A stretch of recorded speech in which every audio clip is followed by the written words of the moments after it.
எல்லாருக்கும் வணக்கம். இன்னைக்கு ஒரு சூப்பரான ஹெல்தியான ஃபேஸ்க்கான டிப் தான் நம்ம வந்து பார்க்க போகிறோம். அதுக்காக வந்து நீங்கள் 4-5 பாதாம் எடுத்து நல்லா வாஷ் பண்ணிக்கோங்க. வாஷ் பண்ணிவிட்டு தண்ணியில் வந்து ஊற வச்சுக்கோங்க.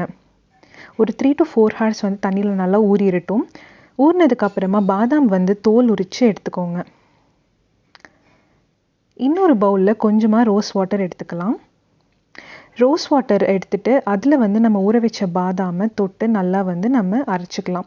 இதை நீங்கள் வந்து மிக்சியில் கூட கிரைண்ட் பண்ணலாம். ஆனால் நீங்கள் மிக்சியில் பண்ணணும் அப்படின்னா வந்து நீங்கள் நிறைய பாதாம் ஆட் பண்ணுற மாதிரி வரும்.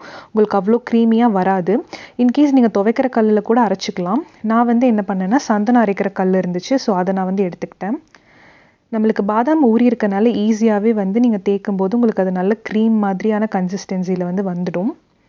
ஸோ பார்த்தீங்கன்னா நம்ம ரோஸ் வாட்டர் தொட்டு ஒவ்வொரு பாதாமையும் அரைக்கும் போது உங்களுக்கு நல்ல க்ரீம் மாதிரி ரொம்ப சாஃப்டாக வந்துடும். இதை வந்து நம்ம டெய்லியும் வந்து ஸ்கின்ல ஒரு 20 to 30 minutes வந்து அப்ளை பண்ணி ட்ரையாக